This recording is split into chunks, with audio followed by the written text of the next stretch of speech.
Now look at you walking in here looking all pretty and angry and mean and good.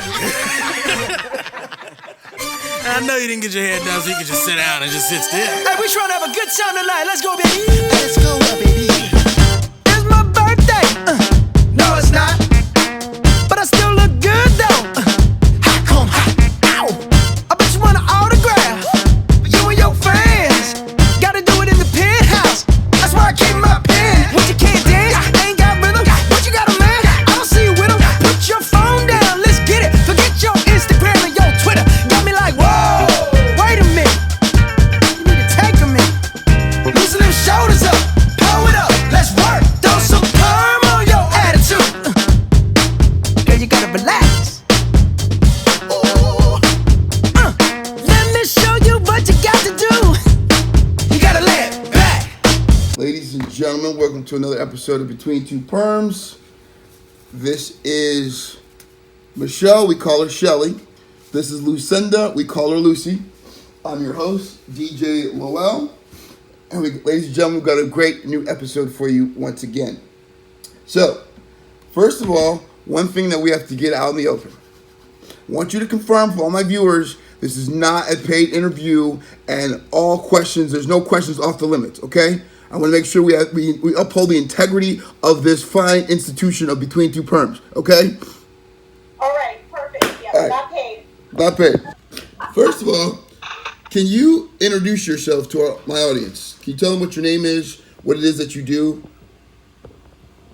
Sure. My name's Laura Zollinhofer, and I'm kind of a jack of all trades. I own a construction company. I work in the telecommunications industry, and I decided to follow my dreams at about 42 years old, and I'm also an actor. That is fantastic that you said that, because I thought you were 32, but the thing is, I'm 42 now, and that's motivating because I've always been told that it's never too late in life to become who you thought you would be. So that's awesome. That's awesome. Today's episode is brought to you by the Royce Smith Law Firm, Royce Smith, where the choice is Royce. And we're going to do our Black First, which we do every episode. Today's Black First is brought to you by Lou for You 2022. Lou is running for Senate. There's Lou for You 2022. There's Lou for You 2022. Perfect. Today's Black First, John Singleton. John Singleton was the first black film director nominated for the Academy Award for the box office hit Boys in the Hood, starring rap artists Ice Cube, Cuba Gooding Jr., Larry Fishburne, and Morris Chestnut. The film also earned him the New York Critics Circle Best New Director Act Award in 1991 and the MTV Movie Award for Best New Filmmaker in 1992. Although the film presents an anti-drug and anti-violence message, it sparked violence when it opened in several cities in the United States on July 12, 1991. That, ladies and gentlemen, is your Black First. Now, let's get right into it. Who is Laura, and I don't want to... Zollinhofer? Zollinhofer, you did good. Zollinhofer. Who is Laura Zollinhofer? Tell us a little bit about Who yourself. am I? I am a 48-year-old mother of two, well, kind of three, because I adopted a girl when she was 16. Good for you. Been married for 25 years, and a go-getter. I just like to try new things. That's me. So, let me ask you a question, because that's what we do here Between Two Perms. What is the key to being married for 25 years? I've been the best man a couple of times, and I've always joked, as I was giving these speeches, you know, the biggest challenges of marriage is sex and money. So I've always said, make sure you have a lot of both.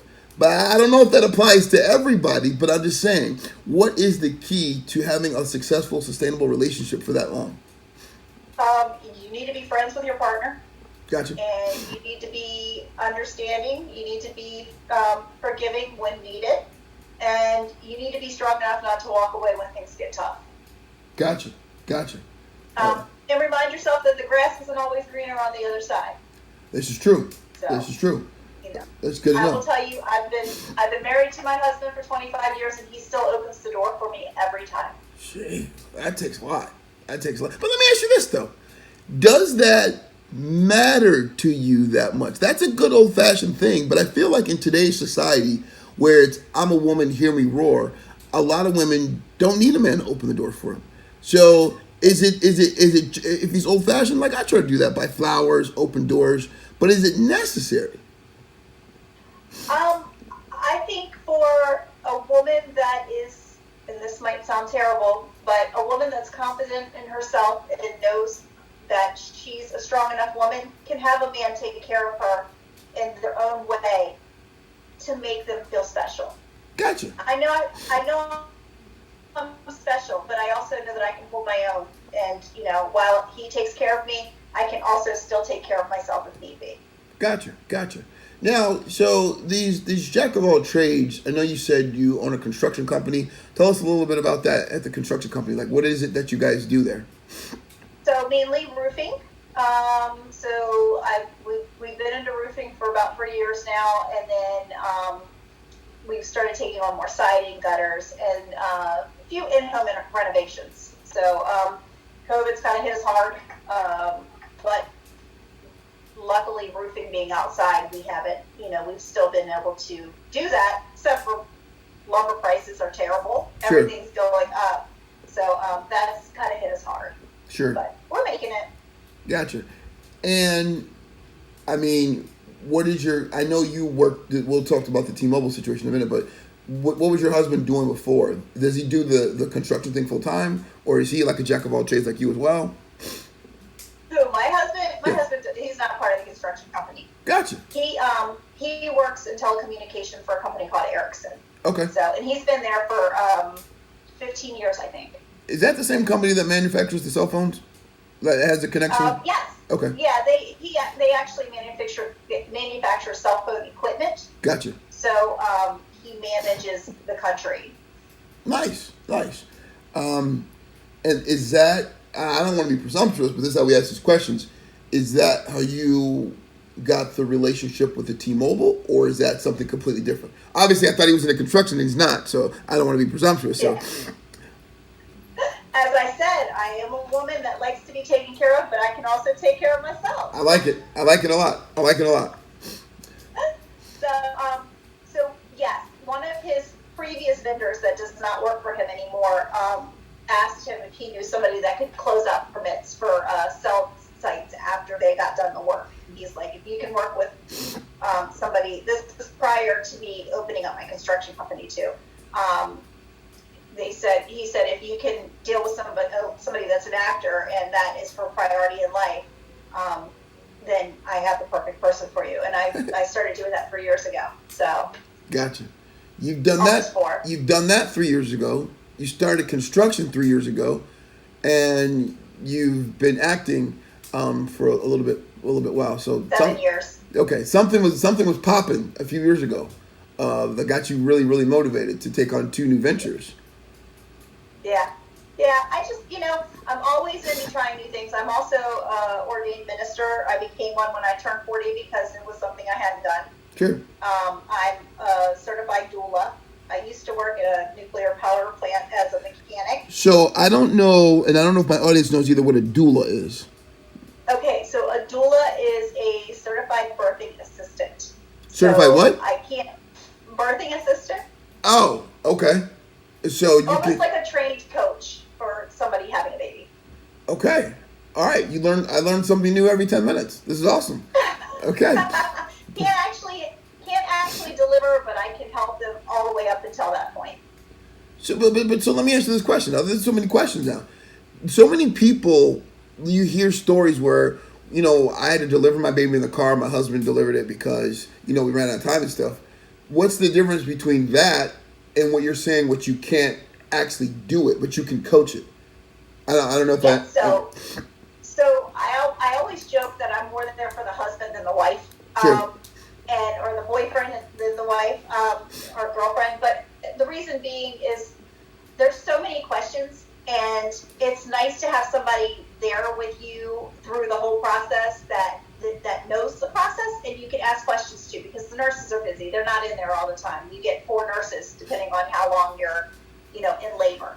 So I'm there from the beginning until the baby's born. So any questions that anybody has, I can help with breathing. I can help with making sure that if they have a birthing plan, it's followed out.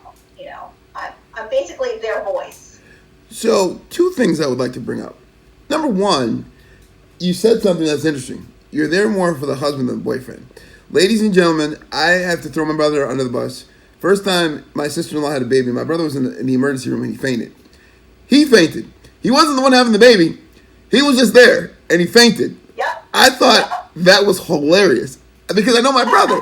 My brother is a very, very strong individual, and I'm like, why? How? Wait, tell me this again? You fainted. Like, how did this happen? I don't know what's going on there. It happens more than you think. I don't get it. I mean, wait, so when you're in there, and I don't have any kids, so this is fascinating to me. I mean, they don't lift up the cover to the sheet and show you everything, do they? Or do they? Well, it depends on how they're having the baby. I mean, if it's a C-section, no, you stay above. But if they're having the baby naturally, you're not covered up. So you can see everything. But the other thing is, too, you have to remember, so if the woman's in there and she's been in labor for 12 hours and she's not allowed to eat, a lot of times the husband feels bad and he won't eat, or he's scared to leave the room. So, you know, he might not have eaten for 18 hours, and then he's getting lightheaded. And, you know, and that's kind of where I come in. And I'm like, dude, get your ass down there and, you know, get something to eat, because we don't need you passing out when the baby starts coming. Good. So, you know, stuff like that. But yes, your poor brother. Poor guy. He's doing okay. He's doing okay. Now, I guess specifically when you want to drill down, what is it exactly where you're drawing the line? You're just nothing physical. You can't sit there and catch it or whatever, is what you're saying. You can breathe, push, but no hands-on anything. Correct. Okay. Yeah. Big time encouragement. And okay. Encouragement, answering questions, and making sure that birth, you know, that birth plan, if they have one, making sure that's covered. Now, what was that word again? A doer? A doula? Doula. Yeah. Interesting. Ladies and gentlemen, that might be the word of the day today. Doula. Actually, it's not. There's another one. We got to figure that one out. But, so next question I have for you is, what can you do to, in everything that you've done, acting, construction, the T-Mobile, we can talk about that more too, but what can you do to help people, and what can people do to help you? I'm always, you know, I don't know. I try to get back to my community as much as possible. I donate a lot. Helping me, sending me business, hiring me for, you know, movies, TV shows, TV commercials. But I'm big on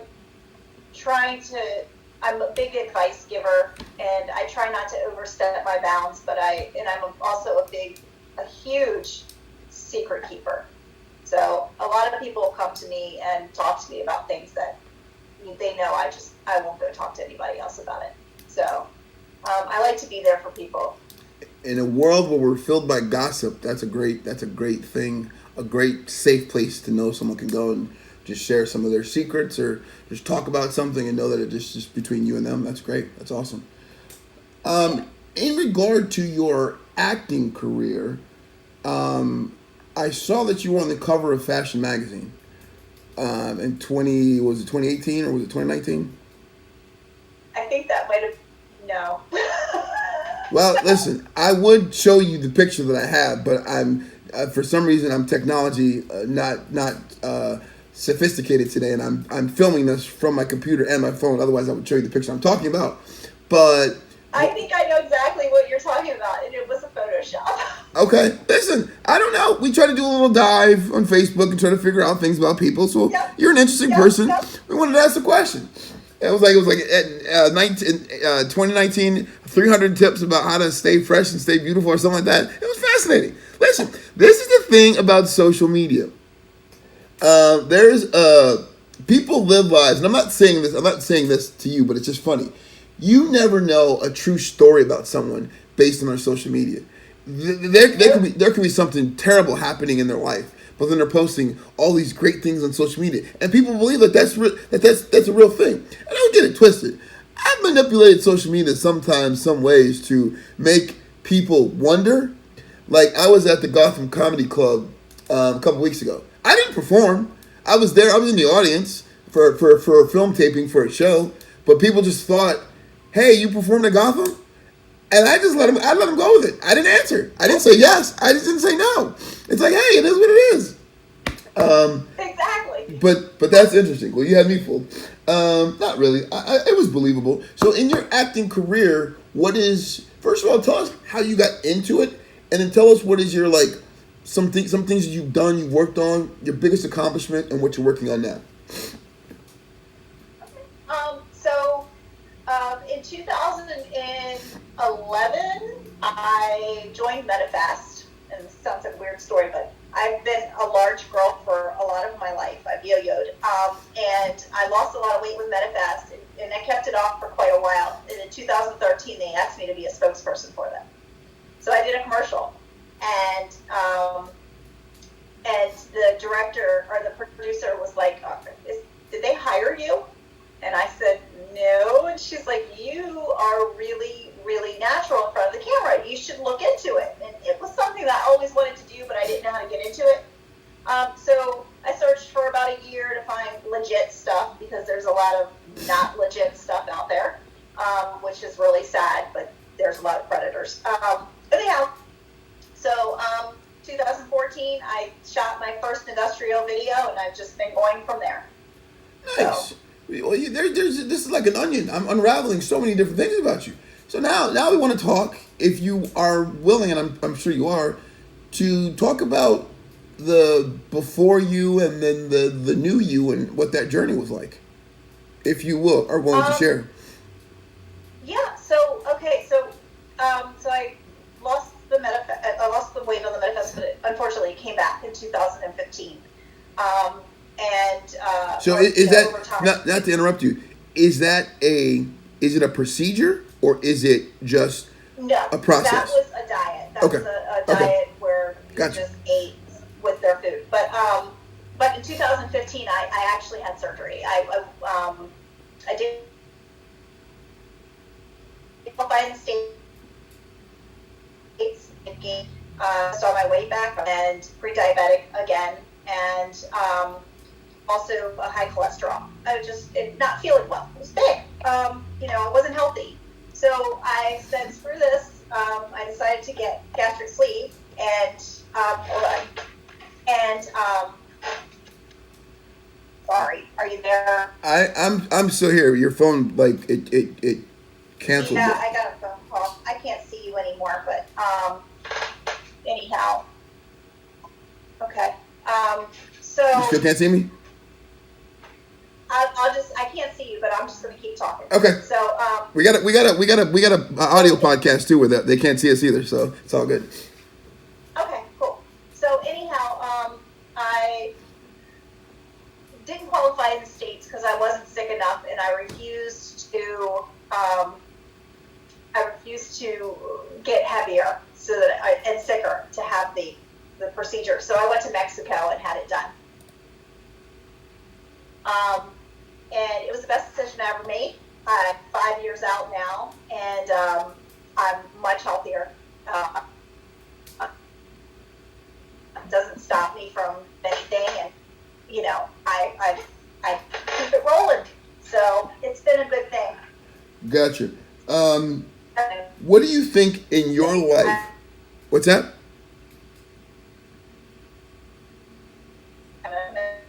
Hello?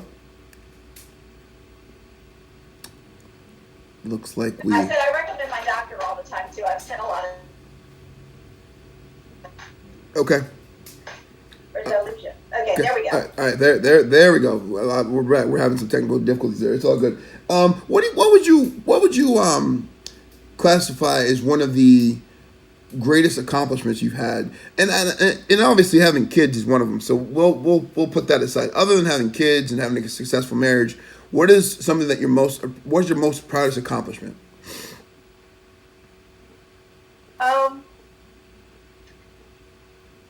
It could be a project. It could be graduating from college. It could be becoming a doula, or it could be anything.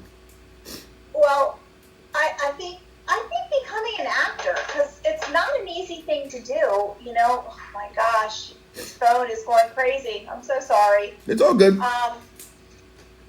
I think becoming an actor, because it took a lot, and it takes courage, it takes skills.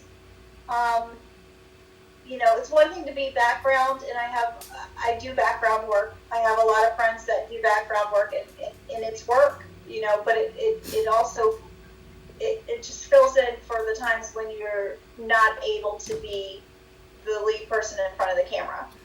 Having said that, the follow.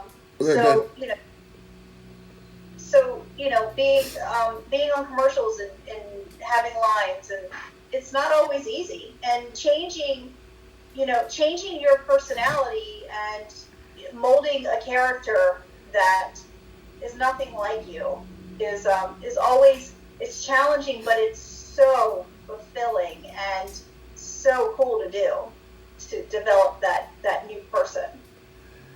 Having said that, I guess the next follow-up question would be, what piece was like the most, I don't want to say the most important, because a lot of actors will say my biggest accomplishment is my next project, but something that you were most proud of, like, was it a movie? Did you have speaking lines? Was it featured somewhere? Did you Hollywood Walk of Fame? Or what was the one thing that you were like, man, I really made it now? Or maybe it was being a spokesperson for MetaFast. I don't know. That was cool. That was a cool first. I think probably an episode of Copycat Killers, where I played Kitty Menendez from the Menendez murders. I played the children's, the boy's mother that got murdered. That was cool. That was a big accomplishment for me, because I had to develop her character and learn about her and bring her to life. So that was kind of cool. And then I played a hooker once, last minute, and bringing that lady out was hilarious. It was so much fun. I'm pretty sure I've played a hooker once many times, but that's awesome. Yeah. Okay, so today's word of the day is from the top new words from 2020, and it is brought to you by Michael's Place on 11th and Mifflin. It's permaculture. It's a Permaculture. You familiar with that word? No. So I don't know if I'm saying this right. It's a portmanteau. It's a portmanteau word, which means it combines two words to make a new one. And I guess my best example of that would be super spreader. That was a new word that we had, and everyone wants to make a joke about their girlfriend in high school, but everyone knows that super spreader was, the situation of spreading COVID-19 or whatever. So permaculture is today's word of the day, brought to you by Michaels. So the last thing, as we start to wrap up, is what are you currently working on, and do you have advice for people who want to break into Hollywood? So right now, I just actually I was filming a movie in Baltimore, and then I'm getting ready to go to Boston and film a Lifetime movie this fall. So that's what I'm working on. Good advice: don't ever pay anybody to become an actor. Holla! I heard that several times. Tell us more about that. I've even done that. Yeah. I've even given somebody, I was like, it's $150, no big deal. They haven't given me any roles yet, but they send out, but here's the thing. They say they don't take any commission. They say, we'll get you these roles. You pay, first it was $300, then they discounted it to $150. You're a member for life. I won't say who they are. It is what it is. And they've sent me a couple things. Hey, are you able? You have to quarantine for 14 days. You get paid to quarantine. You do this, you do that. And it was for a Netflix special, or Netflix series. And I was like, this sounds cool. I didn't get it, but they've sent me like 3 or 4 opportunities, but I haven't received any of them. So I don't know what your experience is with that, but tell us more. Yeah, so it happens all the time. You go to join an agency and they require you to get your pictures through them, or they require money up front to join. You should never ever pay to join an agency. they should take a commission from whatever work they get from you or for you, and it should be no more than 20% tops. And you should be able to get your pictures from whoever you want to. You should not be required to take classes. If they offer them, you know, take them if you want to. But there's a lot of scammers out there, so you got to be super careful. Look out for yourself. That is fantastic advice, because that was presented to me as well. I had a comp card, and they said, and before they even really looked at it, they said, no, this isn't going to work. You're going to need to use professionally done photos from our photographer. And they did offer classes. The classes were free, but they did offer classes. And but it's interesting. I wish I would have known that before I made my. It was $150 investment, so it's not like I was broke or anything. But what is your social media? What is my social media? How do we find you? Yeah, so I'm on Instagram as actress Laura Z. Actress Laura Z? Yep, and then Facebook is Laura Zollinhofer. I have an actor page, and then I have my personal page. Okay. Any TikTok, Twitter, Reddit? No. Whatever? No, I'm still old school. Yeah, I try to do the same thing. I do all the other platforms because I have a YouTube channel and try to do where we can. But I think social media is the death of all of us. Anyway, what else? Final thoughts. For you. For me? Oh, I'm honored to do the podcast with you, and I always tell people, follow your dreams. There's you got to go beyond the shore to see what's out there. And fear is, success is on the other side of fear. I can fill you with a time, but don't let your fear stop you from moving forward, and don't be scared to try new things. It's so important, and it's so rewarding. So we haven't. This is going to be our 26th episode. We haven't had many guests that we've had come back, but I definitely think you're an interesting person. I definitely think there's more we can talk to you about. So I definitely want to have you back on the show soon. I'm DJ Lowell, everybody. I always like to end the show with saying, live life to the fullest. This woman right here is a perfect example. She went out there and started becoming an actor, a construction company, doing whatever. A doula, that's someone who's living. Go out there, skydive, go Rocky Mountain climbing, do something. Life is short. Love. To people who you love, grab them, hug them every single day. Tell them how much you love them. COVID came, we lost a lot of people. A building collapsed in Miami. All those people are gone. If they had another opportunity to hug them one more time and say you love them, do it. Do it as much as you can. Learn. If you're done learning, you're pretty much done. You're pretty much done. Someone told me a long time ago. And here's something very important, ladies and gentlemen. I looked at Laura Zollinhofer's Facebook page. If she has 90 pictures up there, 89 of them she's smiling in. She's laughing. 89 of them. It's contagious just looking at it. It's a huge smile on her face. And I tell everyone, I learned something today. Kids, I'm a comedian, I'm stand-up comic. Laughter is food for the soul. Kids laugh on average 400 times a day. Adults laugh 15 times a day. Laugh as much as you can. Have a habit of laughing hard till almost you want to cry. Live, love, learn, laugh. That's it. One take. Amen.